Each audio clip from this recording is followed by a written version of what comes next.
Bonjour et bienvenue dans cette vidéo dans laquelle je vais vous expliquer comment ouvrir sa propre agence immobilière. Alors avant ça, n'oublie pas de t'abonner à ma chaîne YouTube et puis si tu as une question, eh bien, tu peux me la poser en commentaire. Donc dans cette vidéo, comme je te le disais, je vais t'expliquer toutes les étapes à suivre pour ouvrir sa propre agence immobilière. Et pour ça, j'ai décidé de faire cette vidéo avec ma compagne Jenna qui a déjà 2 agences immobilières aujourd'hui. Donc on va vraiment vous expliquer toutes les étapes à suivre. Alors premièrement, qu'est-ce qu'une agence immobilière ? Une agence immobilière est une entreprise qui intervient en qualité d'intermédiaire entre un acheteur et un vendeur d'un bien immobilier ou alors entre un propriétaire d'un bien et une personne qui souhaite louer ce propre bien. Imaginons demain vous avez un bien immobilier, vous souhaitez le vendre et confier le processus de vente à une entreprise, eh bien vous allez choisir une agence immobilière. Ou alors vous souhaitez acheter un bien, vous recherchez un bien, vous allez confier votre recherche à une agence immobilière qui va vous trouver donc le bien que vous désirez. Donc Jenna, alors qu'est-ce que tu as fait pour ouvrir ta propre agence immobilière? Quelles sont les études à suivre pour ouvrir son agence aujourd'hui? Il y a plusieurs choix en termes d'études pour obtenir sa carte professionnelle d'agent immobilier. Tout d'abord, on peut faire soit un BTS immobilier, donc c'est l'option que j'ai choisie personnellement parce que c'est l'option la plus rapide et je pense la meilleure dans le sens où c'est vraiment plus focalisé sur l'immobilier et où on apprend le plus de choses. Le BTS immobilier, on peut le faire donc en alternance ou en initiale. Et à l'initiale, on a le droit de faire un stage. Bon, il faut d'ailleurs faire un stage en fin d'année. À mes yeux, l'alternance, c'est la meilleure option parce que c'est ce qui nous permet de baigner dès le début dans l'immobilier et d'avoir une meilleure expérience. Après, on peut également choisir de faire une licence en droit, donc c'est 3 ans, ou en école de commerce. Voilà, donc 3 chemins disponibles. On va dire le BTS immobilier, que ce soit en initial ou en alternance. Moi aussi, je pense que l'alternance est le plus intéressant puisque ça te permet de te plonger directement dans le métier d'agent immobilier. Une licence en droit, c'est-à-dire une fac de droit, puis au bout de 3 ans, quand tu as ta licence, tu peux demander d'avoir tes cartes. Et tu as certaines écoles de commerce qui, à la fin de ces écoles, tu peux demander donc d'avoir aussi tes cartes professionnelles. Alors donc, tu as fini tes études, tu as ton diplôme et donc tu as le droit d'avoir tes cartes. Comment tu fais pour donc récupérer ces fameuses cartes? Oui, alors tout d'abord, il faut monter une société avant de demander la carte. Okay. Donc pour ça, on va voir le comptable. On lui demande de nous enregistrer au greffe du tribunal de commerce de là où on est rattaché. Donc il nous fait signer pas mal de documents. À la fin, il réceptionne un cabis avec un numéro d'immatriculation de l'entreprise. Une fois qu'on a ce numéro, on ouvre un compte bancaire donc pour le compte bancaire de société. On doit ouvrir 2 comptes, un pour la gestion, les locations et un autre pour la transaction. Ces 2 comptes séparés, c'est assez réglementé, mais ça, c'est le banquier qui vous expliquera tout ça. Ensuite, une fois qu'on a ces comptes, on devra souscrire une RCP et une garantie financière. Alors la RCP, c'est l'assurance en responsabilité professionnelle. C'est obligatoire pour toutes les agences, ça concerne la transaction. Et la garantie financière, ça concerne la location. Donc si on demande une carte G pour la gestion. Sans ces assurances, on n'a pas la possibilité de demander la carte professionnelle qui nous permet d'exercer. Une fois qu'on a ces assurances, on remplit un document CERFA qu'on enverra à la CCI, la Chambre du commerce et des industries, pareil, de la région dans laquelle on est rattaché. Pour moi, personnellement, c'était Nice. On a plein de cases à remplir. On remplit, par exemple, demande initiale pour la carte pro. Après, il y a plusieurs sous-sections. C'est vraiment en fonction de ce qu'on veut de chacun. En général, la carte est rattachée à la société et non pas à la personne, même si c'est possible. Moi, personnellement, je l'ai rattachée à la société, donc j'ai rempli la case personne morale avec justement toutes les informations qu'il y avait sur le cabis. C'est pour ça qu'il faut d'abord faire le cabis. Ensuite, donc, il demandait le gérant. Donc, en général, le gérant, c'est la personne qui sera titulaire donc, du diplôme. Donc, c'était moi.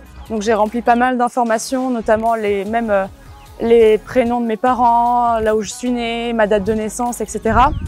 Ensuite, il demande donc la garantie financière et la RCP, auquel on y a déjà souscrit auparavant. Il demande un petit paragraphe si on on a le maniement de fonds ou pas.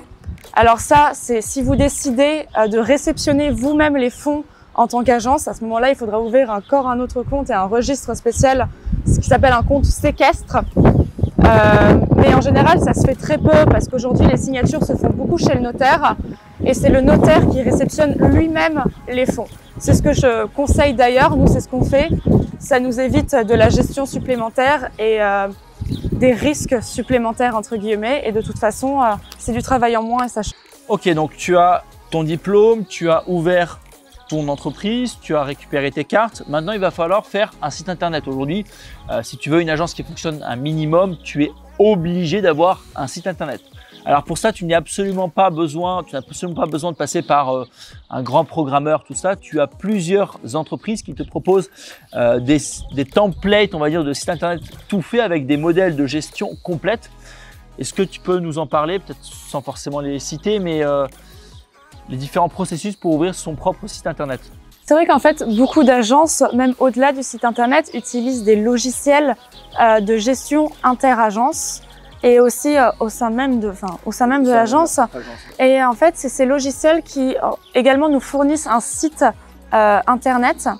Par exemple, dès qu'on rentre une fiche produit, elle va directement se publier sur notre site via ce logiciel. Et c'est en même temps un logiciel qui nous permet d'imprimer les fiches produits, d'envoyer des fiches produits, de faire des rappels aux clients et en même temps de faire des recherches sur d'autres produits pour envoyer aux clients.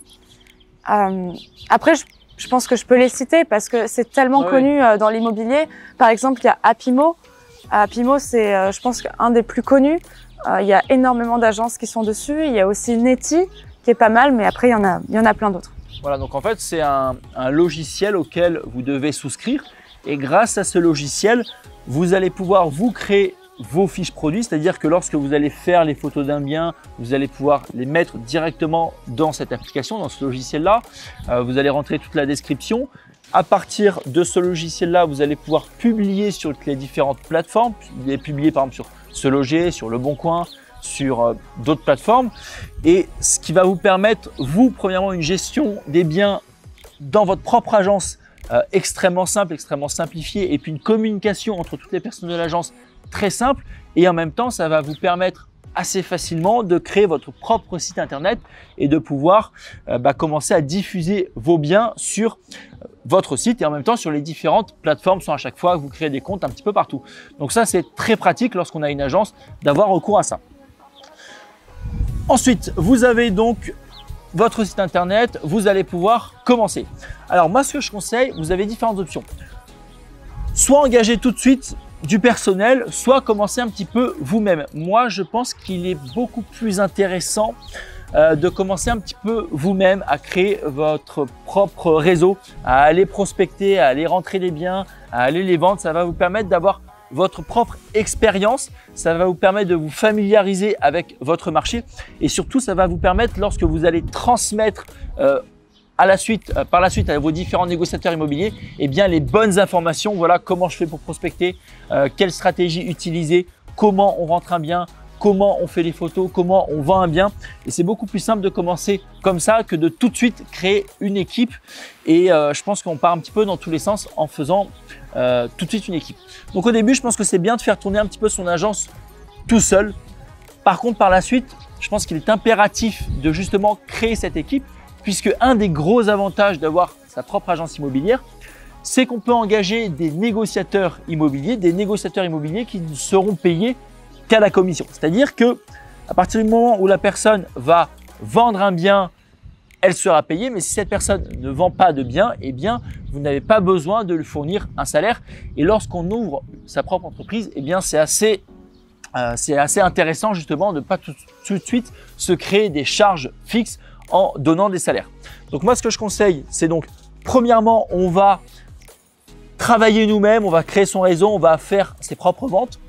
Ensuite, lorsqu'on va vouloir engager des négociateurs immobiliers, on va commencer par les payer à la commission, je dirais entre 6 mois et 1 an. À partir du moment où ces négociateurs commencent à avoir des ventes assez récurrentes, on va pouvoir changer leur contrat, améliorer leur contrat, c'est-à-dire pouvoir leur proposer des avances sur commission, c'est-à-dire que tous les mois, ces personnes-là vont avoir un fixe qui sera déduit donc de la commission qu'elle va toucher par la suite. Et puis à la fin, je pense au bout de trois bonnes années, on peut proposer même un fixe plus commission pour vraiment garder les meilleurs agents immobiliers et pour qu'ils puissent être encore plus motivés et être encore plus satisfaits de travailler. Alors comment se passe une commission d'agence? Lorsqu'on a sa propre agence immobilière, on est rémunéré lorsque la transaction se fait, c'est-à-dire qu'en général, on va toucher environ 5%, 6%, certaines agences qui vont à 7%. 7,5% certaines agences. Voilà, on va dire qu'on est entre… C'est 6% en général. Voilà, 6% c'est la moyenne, c'est-à-dire que si vous vendez un bien, imaginons à 106 000 euros, j'ai pris un chiffre rond pour que ce soit simple pour vous pour comprendre, vous vendez un bien à 106 000 euros, l'agence va toucher 6 000 euros et le propriétaire du bien va toucher 100 000 euros. Alors après, cette négociation, cette commission peut monter, peut descendre, peut se négocier, mais en général, on est aux alentours de 6%. Un négociateur immobilier, c'est-à-dire la personne qui va travailler pour vous, sera, elle, aux alentours de 50% de la commission d'agence. C'est-à-dire que si elle a rentré le bien et si elle a vendu le bien sur ces 6 000 euros, sur ces 6%, elle va pouvoir toucher 3 000 euros, 3%. Si l'agence n'a fait que rentrer le bien, à ce moment-là, elle va toucher 25% des 6%, donc 1 500 euros. Et si ce négociateur immobilier a seulement vendu le bien, eh bien, elle va toucher 1 500 euros, donc 25% des 6% de la commission d'agence. Quelque chose d'autre à ajouter?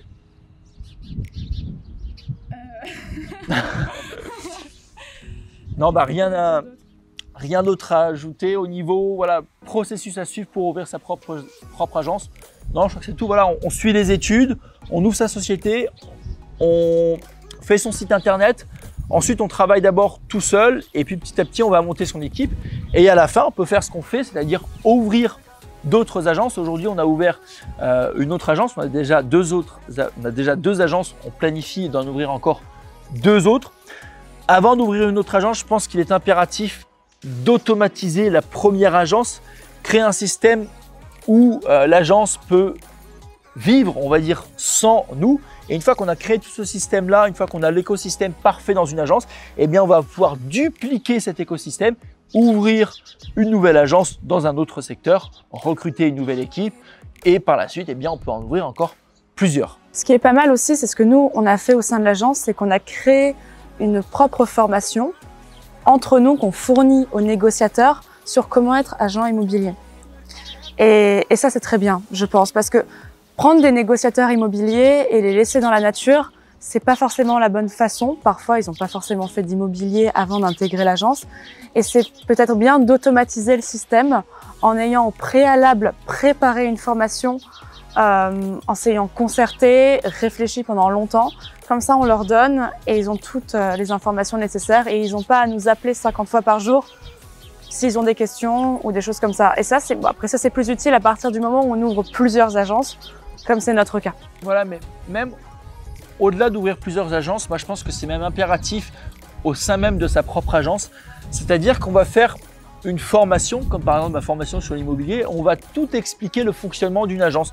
Telle personne fait le site, telle personne fait ça, tous les statuts juridiques, comment faire une vente, bref, vraiment tout. Pour qu'à partir du moment où on recrute une personne, plutôt que de passer 2-3 mois à la former, eh bien on va tout simplement lui donner accès à ce pack vidéo et cette personne va pouvoir se former toute seule et ça va nous permettre, nous, en tant que patron, de gagner du temps dans les formations de chacun. Voilà, j'espère que cette vidéo vous a plu, j'espère que ça vous a motivé à ouvrir votre propre agence. En tout cas, nous, on est super contents de travailler comme ça et je pense que c'est un métier qui peut être passionnant et très motivant et très inspirant. Voilà, surtout si tu veux devenir investisseur immobilier, le fait d'être dans le marché, c'est-à-dire tu es agent immobilier, tu as ton agence, en même temps tu fais tes opérations, que ce soit d'achat-revente ou tes investissements locatifs, ça va clairement t'aider puisque l'un et l'autre sont étroitement liés. Je te retrouve la semaine prochaine dans une nouvelle vidéo et je te souhaite une excellente journée.